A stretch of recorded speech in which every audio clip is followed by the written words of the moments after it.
Agindo Deus, quem impedirá? Uma palavra de fé, esperança, amor e prosperidade para a sua vida.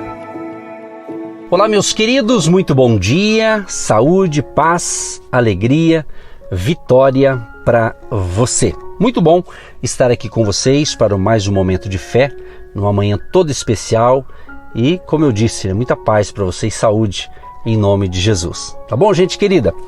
Gente, nós estamos falando sobre a questão de deserto da vida, o agir de Deus, ou as ações de Deus no deserto da vida. E está sendo muito interessante, preste atenção, porque vai fortalecer muito a sua vida e vai ser muito forte o que Deus vai falar com a gente nesta manhã. E no final temos a nossa oração da fé. Eu quero fazer um convite para você de Campo Largo ou da região metropolitana aqui de Curitiba. Domingo agora, dia 20 de fevereiro, às 3 horas da tarde, vamos estar no presencial, no Hotel Campo Largo, da Avenida Vereador Arlindo Chemin, 611. Entrada franca, venha com a sua família para uma tarde abençoada. Vamos orar com vocês, por vocês e tudo que você que tem sido abençoado aqui neste horário aqui com a gente pelo rádio. Pode ter certeza, podendo estar no presencial, você vai ser bem-vindo e vai ser uma bênção. Pastor Edson, Pastor Eva, nossa equipe, na Jornada da Fé 2022, nós aguardamos você, tá bom? No nosso Instagram, do Agindo Deus Quem Impedirá, lá tem na bio o endereço do hotel também. Inclusive aproveite e já segue a gente lá no Instagram do Agindo Deus Quem Impedirá. Indo então direto para a palavra, é o seguinte, nós paramos ontem falando sobre a questão do refino, a questão do refinamento de Deus, do tratamento de Deus na nossa vida para que haja uma promoção. Então, nós paramos justamente aqui, no deserto, passamos por um refinamento e é um lugar de aprimoramento, um lugar de purificação para sermos melhorados, e estruturados para coisas maiores que Deus deseja nos colocar e usar. Quem sabe é o teu caso. Vamos usar o deserto, Tem gente que fala o deserto é uma luta muitas vezes, Mas você vai vencer. E eu creio que Deus está refinando você para uma grande promoção para a sua vida. Você não pediu? Usa-me, Senhor, Usa-me, Senhor. Eis aqui o teu servo, a tua serva, o teu filho, a tua filha. Pois é, então Deus quer te usar. Então às vezes é necessário passar por esse deserto, por esse refino, por esse aprimoramento da parte de Deus nas nossas vidas. Então, eu quero dizer para você o seguinte, uma outra parte importante aqui, no texto que nós estamos baseando a nossa palavra essa semana, lá de 1 Samuel 23:14, diz: E Davi permaneceu no deserto, nos lugares fortes, e ficou em um monte no deserto de Zif. E Saul o buscava todos os dias, porém Deus não o entregou na sua mão. Existe uma parte aqui desse versículo que diz assim: E ficou em um monte no deserto de Zif. Precisamos, queridos, entender uma questão. Não é a luta e nem a adversidade que precisam estar em um lugar privilegiado. Quando você e eu estamos passando por lutas e adversidades, não podemos olhar a luta que estamos enfrentando de baixo para cima. Nós temos que olhar a luta de cima para baixo. É um outro tipo de visão. No caso aqui de Davi, ele estava sendo perseguido implacavelmente pelo rei Saul. Mas por que ele foi para o monte? Por que Davi foi para o monte? Davi foi para o monte porque no monte ele poderia ter uma visão maior, uma visão melhor da situação que ele estava passando ou da sua adversidade. Preste atenção, queridos. Nunca permita que a sua luta ou o seu infortúnio ocupe um lugar privilegiado em sua vida. Mesmo na luta, mesmo na adversidade, o cristão tem que estar em uma posição superior a elas. Entendeu o recado aqui? Davi estava no monte, em um lugar privilegiado, porque ele tinha noção de onde viria Saul, que Saul estava contra ele. Como é que ele estaria vindo? Com quantos ele vinha? De que lugar ele chegaria? além, claro, né? Além de a presença dele poder ser percebida à distância. Então Davi estava num lugar estratégico, que ele tinha uma visão melhor, ele ia ver melhor a situação lá de cima, lá do monte. Então, meus amados, se estamos em um lugar inferior e não sabemos nem a dimensão da luta, não sabemos com que força ela vem e o que ele ou ela está utilizando. Então nós temos que entender que devemos aprender como Davi, fazer como Davi aqui. E Davi, o que Davi ficou a marca de Davi? O homem segundo o coração de Deus. A pergunta é, Davi estava no deserto? Sim, estava.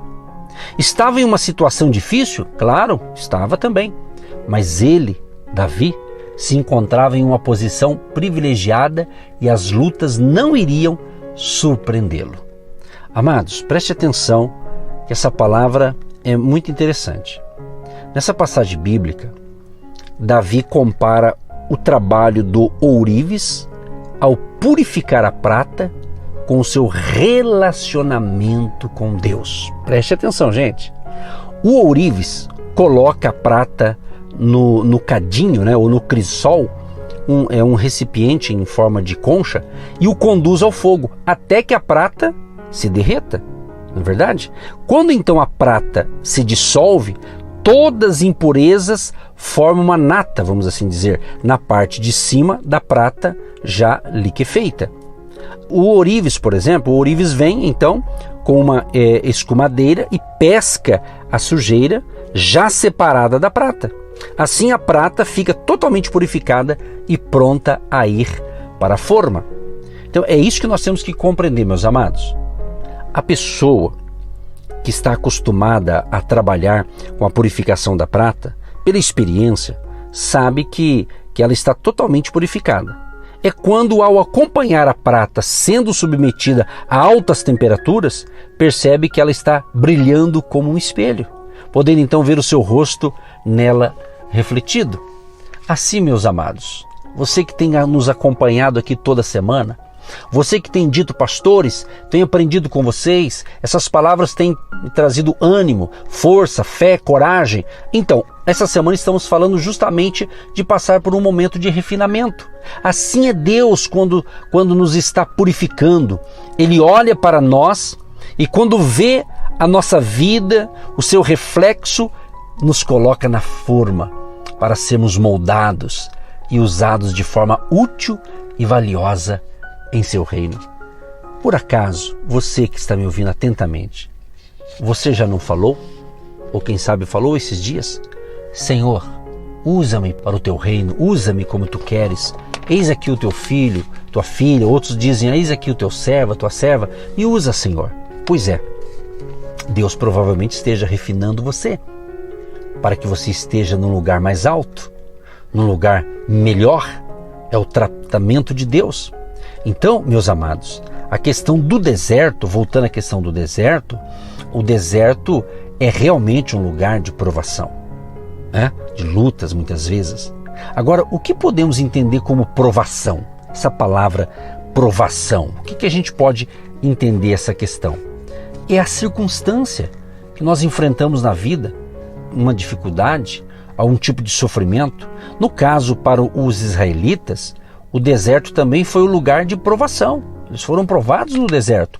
Então, quando eles saíram do Egito, com os egípcios correndo em seu encalço, Deus os fez atravessar o Mar Vermelho. Mas depois precisaram o quê? Peregrinar pelo deserto. Então, meu amado e minha amada, provação e bênção. Duas palavrinhas. Provação e bênção. Então, veja bem, pensa aqui comigo. Mesmo com toda a provação que estavam enfrentando no deserto, os israelitas ainda foram muito, mas muito abençoados pelo Senhor. O Altíssimo Deus Todo-Poderoso não os abandonou.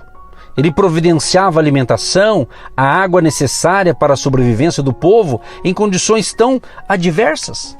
Olha o que diz Êxodo 16, do 11 ao 15. E o Senhor falou a Moisés, dizendo: Tenho ouvido as murmurações dos filhos de Israel. Fala-lhes dizendo: Entre as 2 tardes comereis carne, e pela manhã vos fartareis de pão, e sabereis que eu sou o Senhor, vosso Deus. E aconteceu que à tarde subiram codornizes e cobriram o arraial. E pela manhã jazia o orvalho ao redor do arraial. E, alçando-se o orvalho caído, eis que sobre a face do deserto estava uma coisa miúda, redonda, miúda como a geada sobre a terra. E vendo-a os filhos de Israel, disseram uns aos outros: que é isto? Porque não sabiam o que era. Disse-lhes, pois, Moisés: este é o pão que o Senhor vos deu para comer. Então a gente percebe mais 2 palavras aqui. Uma delas eu já falei, aprovação e murmuração. Apesar de todo o sofrimento na provação, o Senhor era com o seu povo no deserto. Então, meu amado e minha amada, não pense que você está só. Quem sabe você está pensando: puxa, essa palavra é para mim. Pastor, estou numa prova, estou enfrentando umas adversidades, estou no deserto, pastor. Creia, meu querido, no deserto vai ter milagre, no deserto vai ter provisão, no deserto vai ter vitória para você. Mas, com relação ao povo de Israel, quando estava no deserto, mesmo com tudo isso, aquela geração de israelitas reclamou e murmurou bastante das condições em que estava vivendo. E eles queriam voltar, sabe para onde? Para o Egito, de onde havia acabado de sair. Eles tinham saído, mesmo sabendo que lá viveria novamente como escravo. Olha que interessante esse detalhe aqui. Então preste atenção. E existe ainda outra passagem bíblica que eu quero ler para você aqui, que justamente descreve que os israelitas também, murmurando contra Deus a Moisés, inconformados com a aprovação que estavam enfrentando no deserto. Olha o que diz aqui, Números 11, do 4 ao 6. E o vulgo que estava no meio deles veio a ter grande desejo, pelo que os filhos de Israel tornaram a chorar e disseram: quem nos dará carne a comer? Lembramo-nos dos peixes que no Egito comíamos de graça, e dos pepinos e dos melões, e das cebolas e dos alhos, mas agora nossa alma se seca, coisa nenhuma há senão este maná diante dos nossos olhos. Olha que interessante isso aqui, gente, para a gente orar. Não parecia fazer nenhum sentido a vontade e os israelitas desejarem retornar para a angústia do sofrimento do Egito. A impressão que se tinha nesse texto aqui era de que eles estavam totalmente alheios a tudo que o Senhor havia feito por eles e ainda estava fazendo retirá-los do Egito de forma miraculosa, estar preservando a vida deles, mesmo no deserto, com alimentação, água, proteção do calor durante o dia, abrigo do frio à noite, não deixando que nada do que fosse necessário para a sobrevivência do povo faltasse. Mas a Bíblia diz que por causa da incredulidade, do coração endurecido dos israelitas, de suas murmurações, tudo isso acabou trazendo como consequência o fato de Deus não permitir que eles entrassem na terra prometida. Meu querido e minha querida que está ouvindo tão atentamente, se você se sente no deserto, não murmure, não reclame, porque mesmo no deserto você vai sair dessa. Deus vai te dar graça, Deus vai suprir e você vencerá. Creia nisso. Querido Deus e Pai, eu quero te louvar e te agradecer por mais um momento de fé. Espero, Deus, que esta palavra possa estar sendo entendida para os nossos ouvintes, que ele possa compreender que mesmo no deserto nós confiamos em Ti e o Senhor vai suprir todas as nossas necessidades. Que esta bênção da provisão, da prosperidade que vem de Deus esteja na vida de todos que me ouvem neste momento. E onde chegamos com este momento de orações, chega o milagre de Deus, de salvação, de cura, de libertação e de provisão. Em nome de Jesus. Amém. Você que se identifica com o nosso ministério Agindo Deus, quem impedirá? E tem interesse em investir uma oferta missionária em nossa programação? Torne-se um agente de Deus e faça parte dessas pessoas de fé que semeiam com fé e vão colher o que semeiam. Anote: Banco do Brasil, agência 1243-2, conta corrente 68630-1. Que Deus prospere a sua vida. Agindo Deus, quem impedirá? De segunda a sexta, uma palavra para abençoar sua vida.